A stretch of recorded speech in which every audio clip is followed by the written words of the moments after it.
think this is. Trying to find me a good angle. Some bite down boxing talk. I think things slow down a little bit this week. I really haven't looked at the upcoming fight calendar to see what's out there, but nothing is jumping off. Is coming to mind as I talk. I know we got some schedules, some fights added to the schedule this week, and I already talked about the rematch between Alexander Usyk and the UK's Anthony Joshua going down in Jeddah, Saudi Arabia. Might come back and say a few things on that, kind of clean up my take a little bit with that fight. I'm really not trying to be an Anthony Joshua apologist or anything, but I just think the fight kind of explains itself. And then also I saw some of the promotion going on for the trilogy fight between Canelo Alvarez as well as Triple G, Gennady Golovkin. I thought that was pretty dope, honestly, to be at the Yankees game. Both guys throwing out pitches, first pitches, the ceremonial first pitches, a stare down. And what can you say? We can say that we don't want to fight. A lot of us don't want to fight, but not just any fight can go to New York City and do everything that they did for the promotion. They can't. So I might share some thoughts on that, reiterate some stuff I've already said about it. But kind of the disheartening thing for me this week in the aftermath of last weekend's second consecutive breakout performance for super flyweight WBC super flyweight champion Jesse Bam Rodriguez is even in the podcast space and the boxing media space. I just and then as well as the comment section, I just saw some people kind of marginalizing Bam Rodriguez's his status in the game and what he is. Shout out to Shakur Stevenson for putting out a very obvious, a very honest tweet, I believe, on Jesse Rodriguez, saying he's clearly one of the best fighters out there, one of the best fighters in the world. But I saw some people come out here and say, now we have to question whether Sor Rungvisai is just an aged out fighter. Is this just a guy who's nearing 36 years old? We have to point to his inactivity. This might have been his first fight in 15 months. Some people went as far as to say that he's clearly slowing down, clearly breaking down. We get the argument during the fight that power is the last thing to go for a fighter, which is kind of an ignorant or asinine statement for me, that your power is the last thing to go, because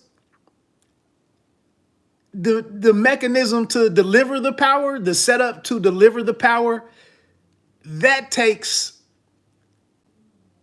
factors that go.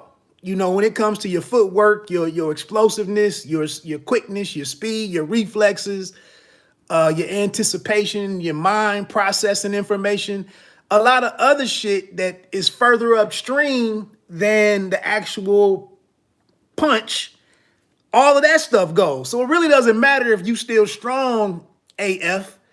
If you can't get there with your power, then you're shit out of luck.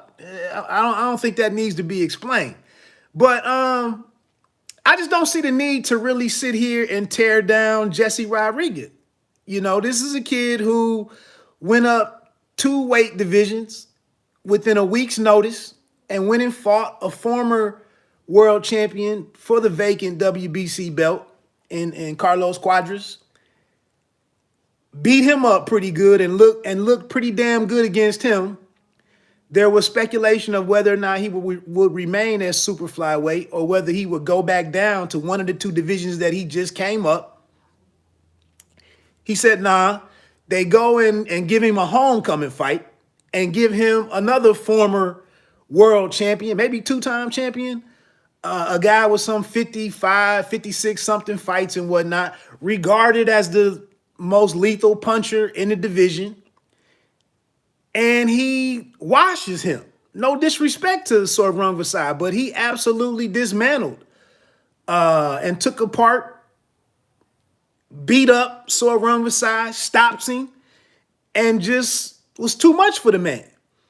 I'm not going to sit here and say that and completely ignore the obvious that Sor Rungvisai is getting to a critical age, especially in the lower divisions.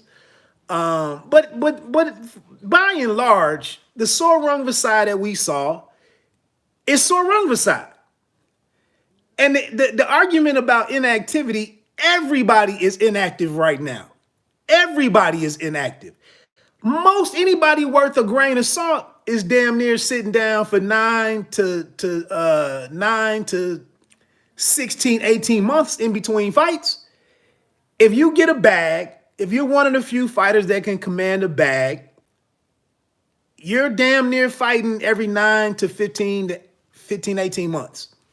That's just what it is right now. This is why I was saying it's so difficult for me really to have a bottom, a 6 through 10 on my pound for pound list, because once you get down there with the inactivity and other factors that I've opined about ad nauseum, once you get down to 6 through 10, I can pick apart an argument for anybody, or I can make an argument for anybody, because that's just the state of boxing right now. Perfect example. You're being asked to we just got asked to pay, whether it's $55, whether it's going to be $75. We got to pay pay-per-view to watch if we want to see Andy Ruiz against Luis Ortiz. That's going to be on Fox Sports pay-per-view. Neither one of those guys have fought in the last year. I don't think, maybe even 2 years.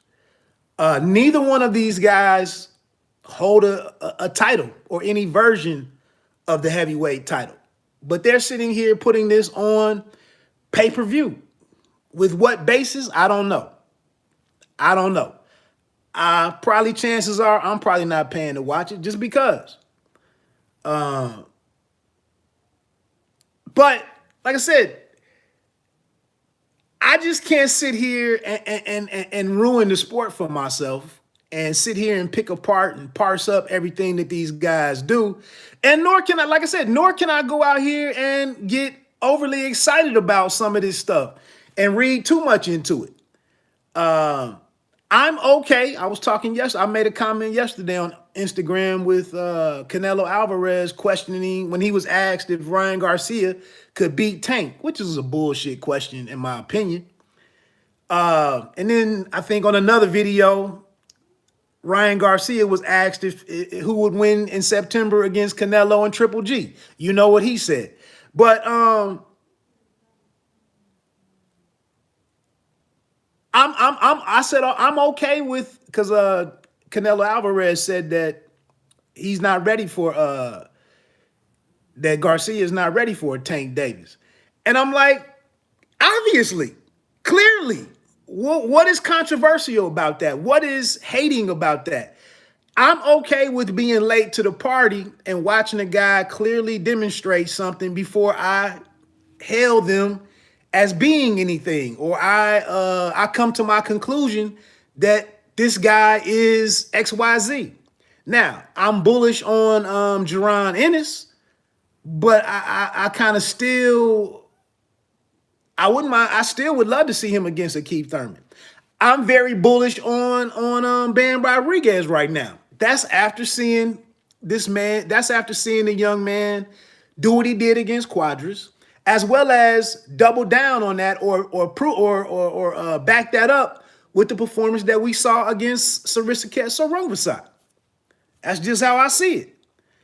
And like I said, if I'm looking at his wins versus a lot of these youngsters, these up and coming guys who are winning, Shakur Stevenson, Devin Haney, I guess Ryan Garcia, who Joe Cordina just had a big win. And we want to start putting these guys into our pound for pound list. How the hell do I sit here and ignore what I'm seeing, what I just witnessed in Jesse Rodriguez? He looks like the real deal to me. So much so, and being that he's so much younger, but pretty talented, a lot of ability, and he's won what he's won, and we see those mutual opponents. You probably favor him over the other two guys in Chocolatito and Juan Francisco Estrada, El Gallo. You probably favor him against those guys. I said it loud. I was a little embarrassed to say it out loud to suggest that, well, we could throw Bam in there against unified bantamweight champion Naoya Inoue.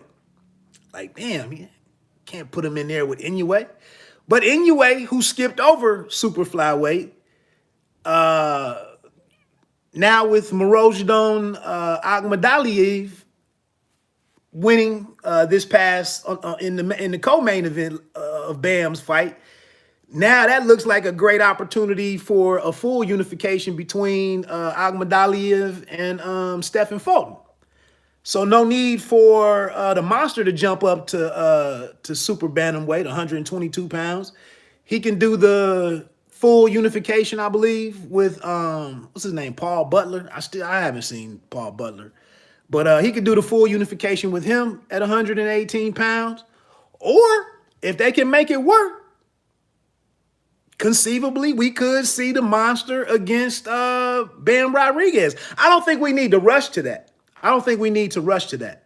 But I do think that's an excellent fight. And as they go about scheduling, the next 18 plus months, that's something out there that you could you could keep that fight in mind, and build to that. But yeah, I just don't, back to my original point, now that I've ranted a little bit, I just don't see the need to downplay, and that's what it's everything that you saw in how Jesse Rodriguez did what he did to Sor Rungvisai. Sor Rungvisai was always going to be coming in, swinging for the fences, a decent amount of boxing to set up his power. But it was always going to be to try to overwhelm the younger fighter, to land something significant, try to hurt him, and find his formula for victory. But you can see very early on, as I talked about in my breakdown, my post-fight analysis and whatnot, the 4 to 5 things that Rodriguez was able to do, and the way he and as successful as he was in applying those 4 to 5 things. So Rungvisai was troubleshooting, problem solving from the first bell, and it only got increasingly worse. So I don't know, man. I sit here, and that's the thing. You get into a lull, like I think we have this week with the schedule. We got to get out here on these podcasts and say absurd shit. We got to waste time asking Canelo about his former protege, his chances of fighting a Tank Davis. Did they even talk about his ability or his chances to win against Fortuna? I mean, that's the man he's scheduled to fight, but that's not as good a conversation, though. So, I don't know. Moving on, man. Looking at the fight between Canelo Alvarez, the unified super middleweight champion, or the undisputed super middleweight champion, and Gennady Golovkin finally moving up a division, finally years later moving up to 168 pounds to contest, for the undisputed championship against his old rival. There's a show on FX right now that I've talked about, The Old Man, with Jeff Bridges, starring Jeff Bridges. John Lithgow, Amy Brenneman. Uh, I'll be damned if Gennady Golovkin doesn't look like the old man. Just like his style, you know, his clothing, the hair's thinning a little bit, the way he moves and everything. You know, he just not a spry. So he's not a spring chicken anymore. No getting around that. But the fake, you know, this fake rivalry and the tough talk from Canelo and being, you know, really lively with the stare downs and trying to intimidate Triple G and all of that, and some of the strong talk and the tough comments, it's really not doing much for me. I mean, you know, I said when Bivol got the upset a couple months ago, no one could have been happier in that particular moment than Gennady Golovkin, because instantaneously his value to the career and the business, the Canelo Alvarez business, increased exponentially. As moments within seconds and minutes of that decision, the fight decision being announced for Canelo Bivol, and but Bivol was named as the victor, Triple G became extremely more palatable, useful, and more of an asset to Saul Canelo Alvarez, his business, his name. And so, like I said, where I was going with it, I'm not going to sit here now and really bash this fight. I'm not going to take exert a lot of energy tearing this fight down. This is when the business side of boxing for Matchroom, for DAZN, for Canelo Alvarez. Like how could you, what's a more wasteful comment to make than to say that Gennady Golovkin is doing this to cash out, or he's making a last attempt at getting a good bag? I mean, he's a prize fighter. This is what he was kind of holding out for. This is what he was waiting around for, was this opportunity. He somewhat, in many regards, in many respects, he's earned this opportunity. He probably won one of the two fights, maybe even both of the fights. He possibly should have gotten his hand raised. So I don't know how we sit here again to see the most obvious thing and to state it. What's your point? What's the point? Yeah, he's trying to walk away. Yeah, he's trying to cash out. Yeah, he's trying to rectify a situation, you know, that wasn't favorable, or, you know, in his favor. Yeah, like we can keep going. All we can really do as fans is don't buy it. You know, now we want to say, well, DAZN has us paying, you know, pay-per-view for we got to pay pay-per-view for this fight that no one wanted to see. You don't have to. You're not obligated to buy the fight. You can ignore all of the press conferences, all of the Instagram posts, all of the Matchroom posts, all of the DAZN posts and content, the DAZN YouTube. You know, you can ignore all of that shit through September 17th. You don't have to pay attention to none of it. Do yourself a favor. But that's what online is for. It's for all of us. If we so choose to do so, we can just pick up our phone and get on our device and express our displeasure with random shit. I ain't gonna lie to you. I don't know what the undercard looks like at this point in time, and I wasn't the biggest fan. I wasn't the biggest fan of someone like a Chris Mannix and maybe one or two other individuals throwing this fight out there for the past 2 years. That's what I wasn't a fan of. We knew DAZN always wanted this fight. That's what they got in the Gennady Golovkin business to make happen. That was one of the major factors in signing Canelo Alvarez, was to get to this fight.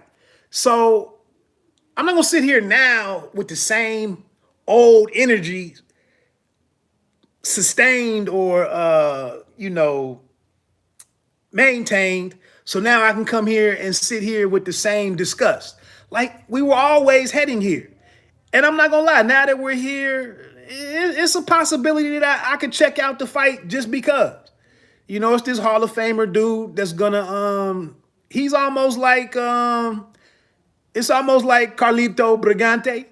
Can he get out of the game with the can Gennady Golovkin just walk away with some level of self-respect? Can he go in there and maybe fall short, but put in another good, earnest effort and give himself an opportunity to win, not get stopped, or embarrassed, and maybe just come up short? But you say, hey, I got my one last crack at it. I got my bag. I think he still has a lawsuit out there, or maybe it just got resolved about his pay from one of the previous fights. He had a lawsuit pending with Golden Boy, I believe. But can he just go out here and do enough in his own eyes where he can just walk away? There's really nothing, it's really nothing for him to do. The Charlo fight and all that is gone. It's pretty much expired. Get your shot at Canelo. Get your money, and get on out of here. You had an excellent career in many respects.